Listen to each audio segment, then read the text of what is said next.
जय जगन्नाथ बंधुगण आज आम जानिबा 4 मई 2024 शनिवार दिन द्वादश राशि राशिफल विषय एही दैनिक राशिफल चंद्रंको गोचर गणना को नहीं आधारित एवं चंद्रंको गोचर गणना आम जीवन में बहुत प्रभाव पकई थाए।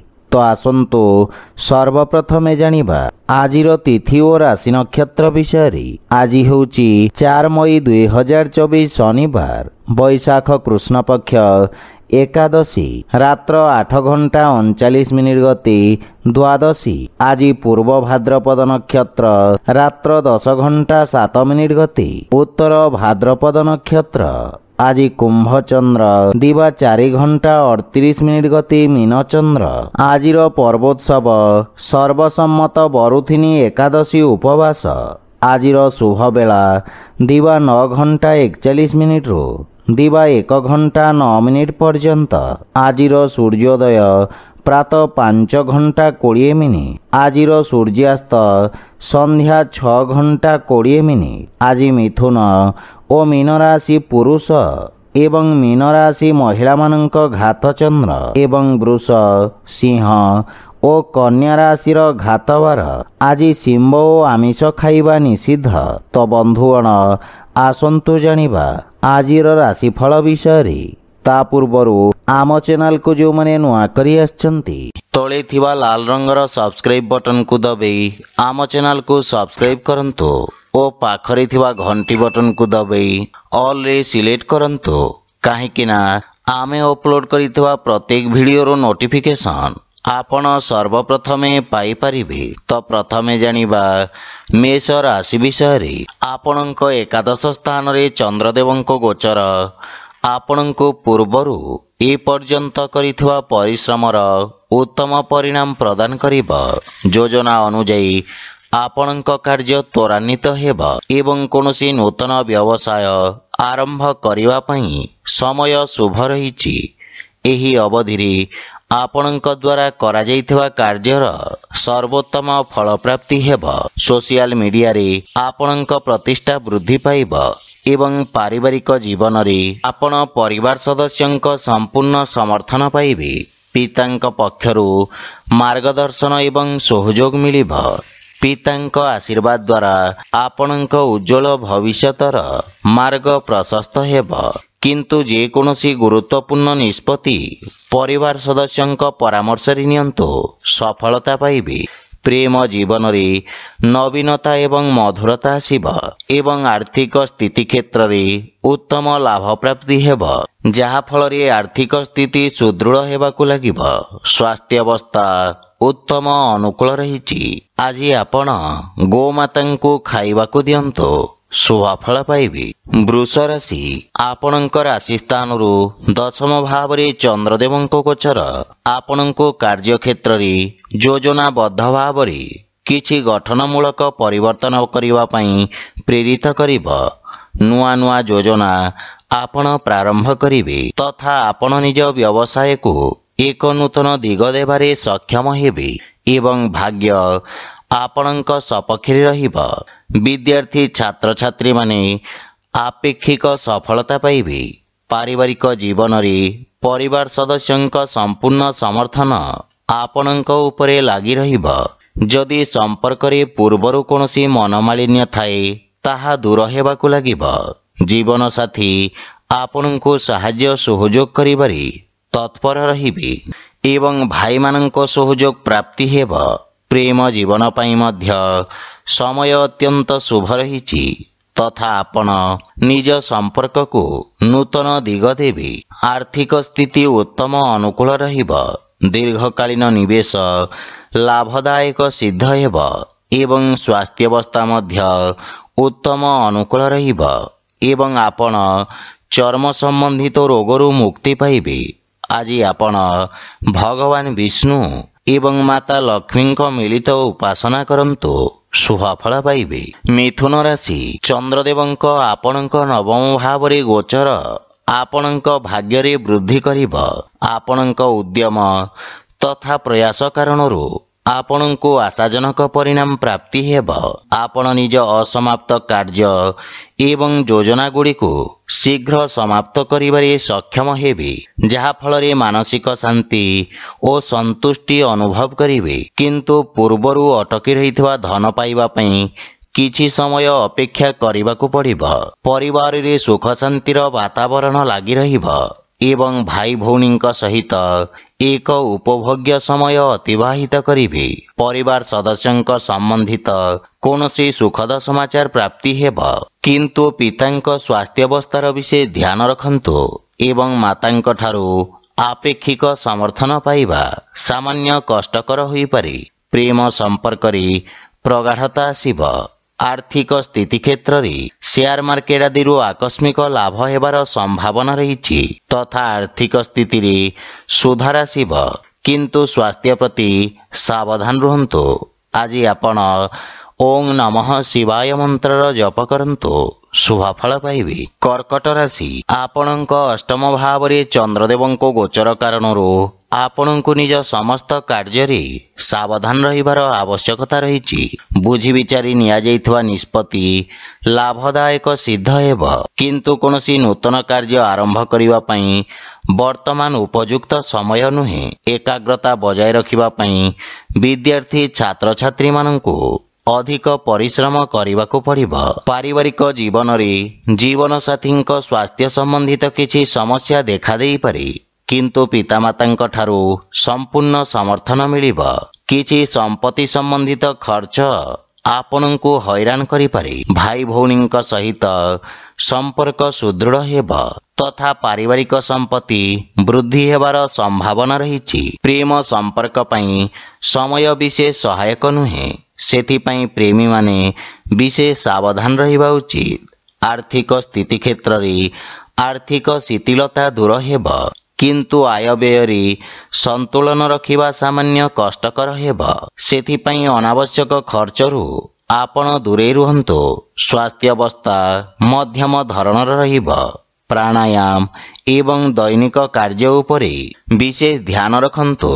ଧାର୍ମିକ ଆଧ୍ୟାତ୍ମିକ କାର୍ଯ୍ୟ ପ୍ରତି ଆପଣଙ୍କ ରୁଚି ବଢ଼ିବ। ଆଜି ଆପଣ ପକ୍ଷୀଙ୍କୁ ଦାନା ଖାଇବାକୁ ଦିଅନ୍ତୁ, ଶୁଭଫଳ ପାଇବେ। ସିଂହ ରାଶି, ଆପଣଙ୍କ ସପ୍ତମ ଭାବରେ ଚନ୍ଦ୍ରଦେବଙ୍କ ଗୋଚର ଆପଣଙ୍କ ପାଇଁ ଭାଗିଦାରୀ କାର୍ଯ୍ୟରେ ଲାଭ ପ୍ରଦାନ କରିହେବ। ବ୍ୟବସାୟରେ ନୂତନ ନିବେଶ ମିଳିବାର ସମ୍ଭାବନା ରହିଛି।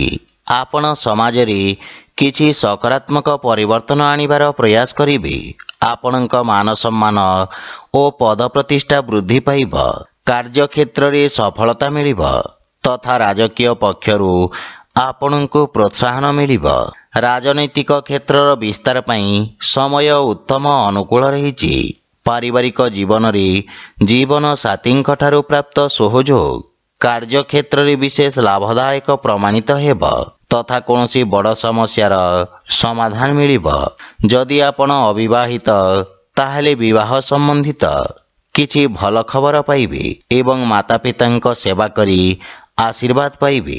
ବନ୍ଧୁ ମିତ୍ରଙ୍କ ସହଯୋଗରୁ ଅଟକି ରହିଥିବା କାର୍ଯ୍ୟରେ ଗତି ଆସିବ ଏବଂ ଭାଇମାନଙ୍କ ସହିତ ଏକ ନୂତନ ପ୍ରୋଜେକ୍ଟରେ କାର୍ଯ୍ୟ ଆରମ୍ଭ କରିବେ। ଆର୍ଥିକ ସ୍ଥିତି ଦୃଷ୍ଟିରୁ ସମୟ ଉତ୍ତମ ଅନୁକୂଳ ରହିଛି ତଥା ନୂତନ ଆୟର ଉତ୍ସ ବିକଶିତ ହେବ। ସ୍ୱାସ୍ଥ୍ୟାବସ୍ଥାରେ ପୂର୍ବରୁ ଥିବା ସ୍ୱାସ୍ଥ୍ୟ ସମସ୍ୟାରୁ ମୁକ୍ତି ମିଳିବ। ଆଜି ଆପଣ ଓଂ ଆଦିତ୍ୟାୟ ନମଃ ମନ୍ତ୍ରର ଜପ କରନ୍ତୁ, ଶୁଭଫଳ ପାଇବେ। କନ୍ୟା ରାଶି, ଆପଣଙ୍କ ଷଷ୍ଠ ଭାବରେ ଚନ୍ଦ୍ରଦେବଙ୍କ ଗୋଚର ଆପଣଙ୍କ ଶତ୍ରୁମାନଙ୍କୁ ଦମନ କରିବ। ଦୀର୍ଘ ଦିନର ସମସ୍ୟା ସମାପ୍ତ ହେବାକୁ ଲାଗିବ ତଥା କାର୍ଯ୍ୟକ୍ଷେତ୍ରରେ ଆପଣ ନିଜକୁ ସମର୍ଥ ଓ ଊର୍ଜାବାନ ଅନୁଭବ କରିବେ ଏବଂ ପଦୋନ୍ନତିର ଦୃଢ଼ ସମ୍ଭାବନା ରହିଛି। ଛାତ୍ରଛାତ୍ରୀମାନଙ୍କ ପାଇଁ ସମୟ ଉତ୍ତମ ଅନୁକୂଳ ରହିବ ତଥା ପରିଶ୍ରମର ସକାରାତ୍ମକ ପରିଣାମ ପ୍ରାପ୍ତି ହେବ। ଟେଲି ଯୋଗାଯୋଗ ମାଧ୍ୟମରେ କିଛି ଶୁଭ ଖବର ପ୍ରାପ୍ତି ହେବ। ପାରିବାରିକ ଜୀବନରେ ସନ୍ତାନ ପକ୍ଷ ସୁଖଦ ଅନୁଭବ ପ୍ରଦାନକାରୀ ହେବେ। ଜୀବନ ସାଥୀଙ୍କ ସହିତ ସମ୍ପର୍କରେ ପ୍ରଗାଢ଼ତା ଆସିବ ଏବଂ ପାରିବାରିକ ପରିବେଶ ଆନନ୍ଦଦାୟକ ରହିବ। କିନ୍ତୁ ଆପଣ ଆର୍ଥିକ ସ୍ଥିତି ଏବଂ ଭବିଷ୍ୟତକୁ ନେଇ ସାମାନ୍ୟ ଚିନ୍ତିତ ରହିବେ। ଭାଇ ଓ ଭଉଣୀଙ୍କ ସମ୍ପୂର୍ଣ୍ଣ ସହଯୋଗ ଦେଖିବାକୁ ମିଳିବ। ପ୍ରେମ ଜୀବନ ପାଇଁ ସମୟ ଅତ୍ୟନ୍ତ ଶୁଭ ରହିଛି। ଆର୍ଥିକ ସ୍ଥିତିରେ ଉନ୍ନତି ହେବ ତଥା ଆର୍ଥିକ ସ୍ଥିତିରେ ସୁଧାର ଆସିବ। ସ୍ୱାସ୍ଥ୍ୟ ଦୃଷ୍ଟିରୁ ମାନସିକ ଚାପ କାରଣରୁ ଆପଣ ଶାରୀରିକ ଥକାପଣ ଏବଂ ଦୁର୍ବଳତା ଅନୁଭବ କରିବେ। ଆଜି ଆପଣ ଭୋକିଲା ବ୍ୟକ୍ତିଙ୍କୁ ଭୋଜନ ଦାନ କରନ୍ତୁ, ଶୁଭ ଫଳ ପାଇବେ। ତୁଳା ରାଶି, ଆପଣଙ୍କ ରାଶି ସ୍ଥାନରୁ ପଞ୍ଚମ ଭାବରେ ଚନ୍ଦ୍ରଦେବଙ୍କ ଗୋଚର ବିଦ୍ୟାର୍ଥୀ ଛାତ୍ରଛାତ୍ରୀମାନଙ୍କ ପାଇଁ ଅତ୍ୟନ୍ତ ଗୁରୁତ୍ୱପୂର୍ଣ୍ଣ ହେବ। ଆପଣଙ୍କ ଆତ୍ମବିଶ୍ୱାସରେ ବୃଦ୍ଧି ପାଇବ। ରୋଜଗାର ଏବଂ ବ୍ୟବସାୟ କ୍ଷେତ୍ରରେ ଆସୁଥିବା ଅବରୋଧ ଦୂର ହେବ ତଥା ସ୍ଥିତିରେ ସୁଧାର ଆସିବ ଏବଂ ଛୋଟିଆ ଦୂରଯାତ୍ରାର ମଧ୍ୟ ଯୋଗ ରହିଛି। ରାଜନୀତି କ୍ଷେତ୍ରରେ ପ୍ରୟାସରତ ବ୍ୟକ୍ତିଙ୍କୁ ଆଶାନୁରୂପ ସଫଳତା ପ୍ରାପ୍ତି ହେବ ତଥା ଆପଣଙ୍କ ପ୍ରଭାବ କ୍ଷେତ୍ରର ବିସ୍ତାର ହେବ। ପାରିବାରିକ ଜୀବନରେ ସନ୍ତାନ ନିଜ କାର୍ଯ୍ୟକ୍ଷେତ୍ରରେ ସଫଳତା ଅର୍ଜନ କରିବେ ଏବଂ ସୁଖଦ ସମାଚାର ପ୍ରାପ୍ତି ହେବ। ପରିବାର ସଦସ୍ୟଙ୍କ ସାହାଯ୍ୟ ସହଯୋଗରେ ଆପଣ ଏକ ନୂତନ ଯୋଜନା ଆରମ୍ଭ କରିବେ। ମାତାଙ୍କ ସହିତ ସମ୍ପର୍କ ସୁଦୃଢ଼ ହେବ ଏବଂ ଜୀବନସାଥୀଙ୍କ କାର୍ଯ୍ୟକ୍ଷେତ୍ରରେ ପ୍ରଗତିର ସମ୍ଭାବନା ରହିଛି। ପରିବାରରେ କୌଣସି ନୂତନ ସଦସ୍ୟଙ୍କ ଆଗମନ ହେତୁ ପାରିବାରିକ ପରିବେଶ ସୁଖମୟ ହେବ। ଆର୍ଥିକ ସ୍ଥିତିରେ ଉନ୍ନତି ହେବା ସହିତ ସଞ୍ଚିତ ଧନରେ ବୃଦ୍ଧି ଘଟିବ, କିନ୍ତୁ ଅନାବଶ୍ୟକ ଖର୍ଚ୍ଚ ଆର୍ଥିକ ସନ୍ତୁଳନକୁ ଖରାପ କରିପାରେ। ସ୍ୱାସ୍ଥ୍ୟ ଦୃଷ୍ଟିରୁ ପରିବାରର କୌଣସି ସଦସ୍ୟଙ୍କ ସ୍ୱାସ୍ଥ୍ୟ ସମସ୍ୟା ଆପଣଙ୍କୁ ବ୍ୟଥିତ କରିବ, ସେଥିପାଇଁ ସ୍ୱାସ୍ଥ୍ୟାବସ୍ଥାର ବିଷୟ ଧ୍ୟାନ ରଖନ୍ତୁ। ଆଜି ଆପଣ ଗୋମାତାଙ୍କୁ ଖାଇବାକୁ ଦିଅନ୍ତୁ, ଶୁଭ ଫଳ ପାଇବେ। ବିଛା ରାଶି, ଆପଣଙ୍କ ଚତୁର୍ଥ ଭାବରେ ଚନ୍ଦ୍ରଦେବଙ୍କ ଗୋଚର ଆପଣଙ୍କ ମାନସିକ ଚିନ୍ତା ଉତ୍ପନ୍ନ କରିପାରେ। ବାଣିଜ୍ୟ ବ୍ୟବସାୟ କ୍ଷେତ୍ରରେ କିଛି ଅବରୋଧ କାରଣରୁ ଆପଣଙ୍କୁ କଷ୍ଟ ଭୋଗିବାକୁ ପଡ଼ିପାରେ। ବ୍ୟବସାୟ କ୍ଷେତ୍ରରେ ଅଧିକାରୀଙ୍କ ସହିତ କିଛି ମତଭେଦର ସମ୍ଭାବନା ରହିଛି, ସେଥିପାଇଁ ଆପଣ ନିଜ କ୍ରୋଧରେ ନିୟନ୍ତ୍ରଣ ବଜାୟ ରଖନ୍ତୁ, ଅନ୍ୟଥା ଆପଣଙ୍କ ପ୍ରତିଛବି ଉପରେ ଖରାପ ପ୍ରଭାବ ପଡ଼ିବ। ଛାତ୍ରଛାତ୍ରୀମାନେ ସେମାନଙ୍କର ଏକାଗ୍ରତା ବଜାୟ ରଖିବାରେ ଅସୁବିଧାର ସମ୍ମୁଖୀନ ହେବେ। ପାରିବାରିକ ଜୀବନରେ ଖର୍ଚ୍ଚର ଅଧିକତା କାରଣରୁ ପରିବାରରେ କିଛି ମନୋମାଳିନ୍ୟର ସମ୍ଭାବନା ରହିଛି ଏବଂ ଆୟବ୍ୟୟରେ ସନ୍ତୁଳନ ରଖିବା କଠିନ ହେବ, କିନ୍ତୁ ଭାଇ ଭଉଣୀଙ୍କ ପକ୍ଷରୁ ମାର୍ଗଦର୍ଶନ ପ୍ରାପ୍ତି ହେବ ଏବଂ ଭବିଷ୍ୟତ ଯୋଜନା ଉପରେ ଆଲୋଚନା କରିବେ ତଥା ସମସ୍ୟାର ସମାଧାନ ଖୋଜିବେ। ଆର୍ଥିକ ସ୍ଥିତି ସାମାନ୍ୟ ସଂଘର୍ଷପୂର୍ଣ୍ଣ ରହିବ ଏବଂ କୌଣସି ପ୍ରକାର ନିବେଶରୁ ଆପଣ ଦୂରେଇ ରୁହନ୍ତୁ। ସ୍ୱାସ୍ଥ୍ୟାବସ୍ଥାରେ ପେଟ ସମ୍ବନ୍ଧିତ ସମସ୍ୟା ଆପଣଙ୍କୁ ବ୍ୟଥିତ କରିବ, ସେଥିପାଇଁ ଖାଦ୍ୟପେୟର ସମ୍ପୂର୍ଣ୍ଣ ଧ୍ୟାନ ରଖନ୍ତୁ। ଆଜି ଆପଣ ହନୁମାନ ଚାଲିସାର ପାଠ କରନ୍ତୁ, ଶୁଭ ଫଳ ପାଇବେ। ଧନୁରାଶି, ଆପଣଙ୍କ ରାଶି ସ୍ଥାନରୁ ତୃତୀୟ ଭାବରେ ଚନ୍ଦ୍ରଦେବଙ୍କ ଗୋଚର ଆପଣଙ୍କ ପରାକ୍ରମରେ ବୃଦ୍ଧି କରିବ। ଆପଣ ନିଜ ବୁଦ୍ଧିବଳ ଏବଂ ଦକ୍ଷତା ବଳରେ ଶତ୍ରୁମାନଙ୍କୁ ପରାସ୍ତ କରିବେ। ଚିକିତ୍ସା କ୍ଷେତ୍ରରେ ଜଡ଼ିତ ବ୍ୟକ୍ତିଙ୍କ ଖ୍ୟାତି ବୃଦ୍ଧି ପାଇବ, କିନ୍ତୁ ସରକାରୀ କର୍ମଚାରୀମାନଙ୍କ ପାଇଁ ଏହା ଏକ ବ୍ୟସ୍ତବହୁଳ ଦିନ ହେବ। ନୂତନ ଦାୟିତ୍ୱ ସହିତ ସ୍ଥାନାନ୍ତରଣ ହେବାର ମଧ୍ୟ ସମ୍ଭାବନା ରହିଛି। ପାରିବାରିକ ଜୀବନରେ ଭାଇମାନଙ୍କ ସାହାଯ୍ୟରେ ଆପଣଙ୍କ ଅଟକି ରହିଥିବା କାର୍ଯ୍ୟରେ ଗତି ଆସିବ। ବିଦେଶରୁ ସୁଖଦ ସମାଚାର ପ୍ରାପ୍ତି ହେବ ଏବଂ ପାରିବାରିକ ଜୀବନ ଆନନ୍ଦଦାୟକ ରହିବ। ସନ୍ତାନ କାର୍ଯ୍ୟରେ ଉନ୍ନତି କରି ଆପଣଙ୍କୁ ଗୌରବାନ୍ୱିତ କରିବେ। ପ୍ରେମ ସମ୍ବନ୍ଧ ପାଇଁ ସମୟର ଅଭାବ ସମ୍ପର୍କରେ ସମସ୍ୟା ଉତ୍ପନ୍ନ କରିପାରେ। ଆର୍ଥିକ ସ୍ଥିତି ଉତ୍ତମ ଅନୁକୂଳ ରହିବ ତଥା ଆପଣ ମାନସିକ ଚାପରୁ ମୁକ୍ତି ପାଇବେ, କିନ୍ତୁ ମାତାଙ୍କ ସ୍ୱାସ୍ଥ୍ୟାବସ୍ଥାର ବିଷୟ ଧ୍ୟାନ ରଖନ୍ତୁ।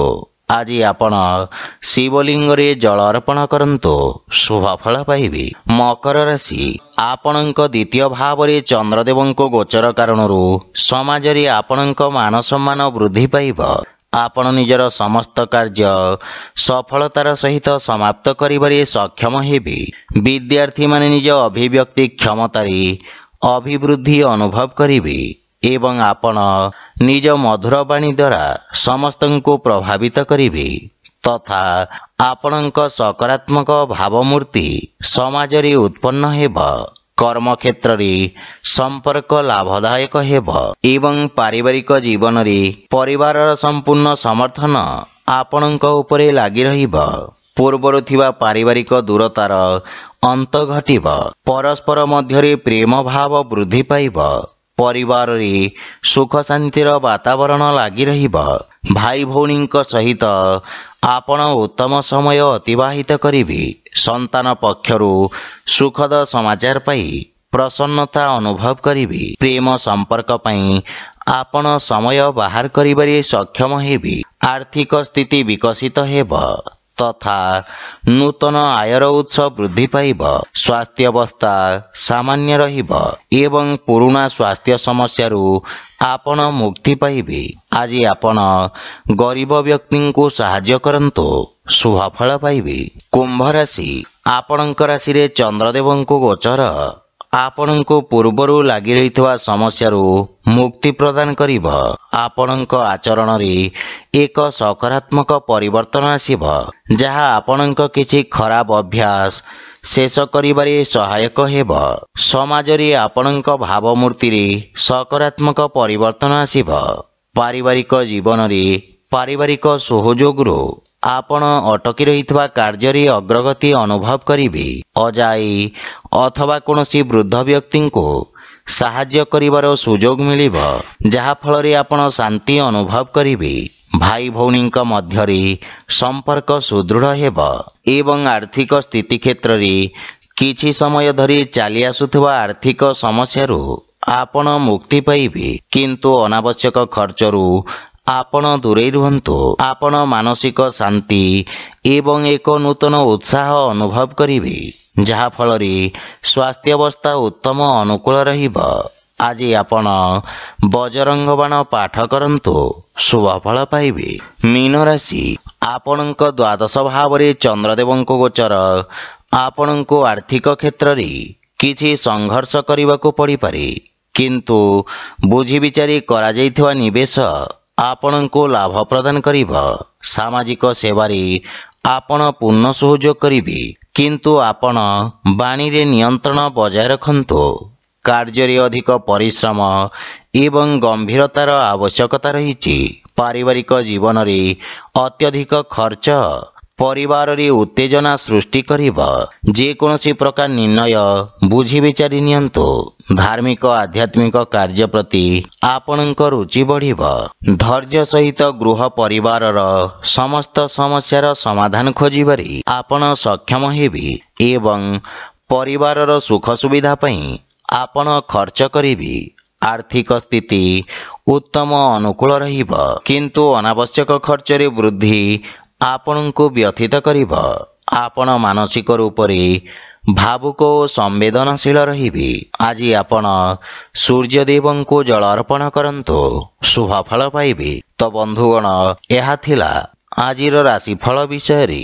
जदि भिडियोटी आपण मानकु भल लागि थाए लाइक शेयर और कमेंट करी जणांतु एवं आम चैनल को सब्सक्राइब करंतु। जय जगन्नाथ।